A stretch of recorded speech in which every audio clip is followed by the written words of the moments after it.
അതും പോയി. ഇവിടെ ഉണ്ടല്ലോ.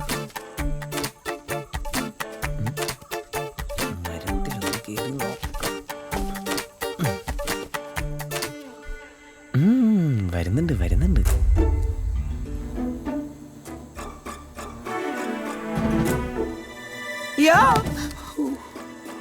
ആരാടാ നീ? ഇത് കൊള്ളാല്ല. ആരാന്ന് ചോദിച്ചേ? ഞാനിവിടെ ക്യാമ്പിൽ വന്നു. ഇറങ്ങി പോടാ അവിടുന്ന്. പോടാ.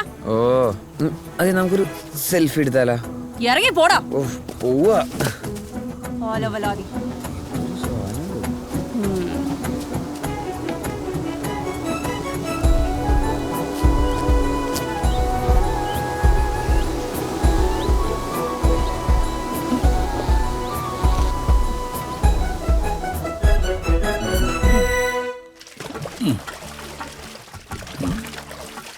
ഇനി ഒഴിക്കണം ഒരു 2 ബക്കറ്റ് വെള്ളം കൂടെ, എന്നാ വൃത്തിയാവൂ. അതെ മാഷേ, ഇതിവിടെ നടക്കില്ല.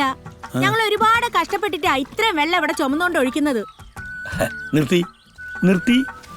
അതെ, നമ്മൾ മലയാളികൾക്ക് ദിവസത്തിൽ 25 ബക്കറ്റ് വെള്ളമെങ്കിലും ഉപയോഗിക്കാനാണ് കണക്ക്. ആ അതൊക്കെ പുസ്തകത്തിലെ കണക്കാ. കക്കൂസി പോകാനും കുളിക്കാനും കൂടെ വേണ്ടി ഒരേ ഒരു ബക്കറ്റ് വെള്ളം, അതാണ് ഇവിടത്തെ കണക്ക്. അത് മറക്കണ്ട. എന്തൊരു നാട്. ഇവിടെ കുടിക്കാൻ വെള്ളമില്ല, അപ്പോഴങ്ങേറെ ഒരു നീരോട്ടി.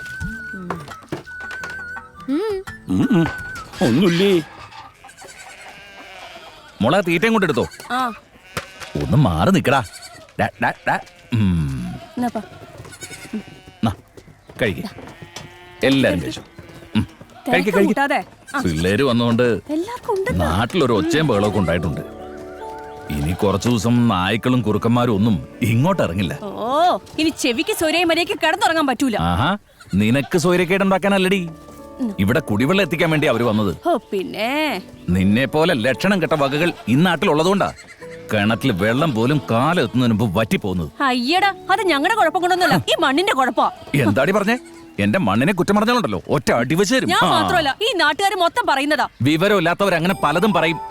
നീ അത് കേട്ട് ഇവിടെ വന്ന് വെള്ളം വേണ്ട മോളെ. ഈ മണ്ണിനെ അങ്ങനെ ആരും എഴുതി തള്ളണ്ട.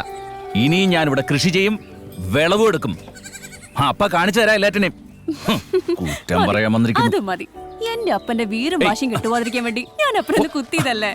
അപ്പാ അപ്പാ തമാശയ്ക്ക് പോലും മണ്ണിനെ അങ്ങനെ കുറ്റം പറയരുത് മോളെ. ഇതാണ് ഇവർക്ക് താമസിക്കാൻ അറേഞ്ച് ചെയ്തിരിക്കുന്ന വീട്. എങ്ങനെയുണ്ടാ? ടീച്ചർക്ക് ഓക്കെ ആണല്ലോ? ഏയ്, എനിക്ക് കുഴപ്പമൊന്നുമില്ല. പിന്നൊരു കാര്യം, എന്റെ കൺട്രോളിലല്ലാന്ന് വിചാരിച്ചിട്ട് വേലത്തരങ്ങളൊന്നും കാണിക്കരുത്, കേട്ടല്ലോ? എല്ലാരോടും കൂടാ പറഞ്ഞത്. എന്നാ മക്കളെ, നമുക്ക് അങ്ങോട്ട് നീങ്ങാം. പിന്നെ അടക്കോ ഒതുക്കോ അത് കൈവിടരുത്. ചെല്ലു. എന്നാ ശരി, ഞങ്ങൾ ഇറങ്ങട്ടെ. അപ്പൊ കാണാം അടുത്ത ഇലക്ഷന്.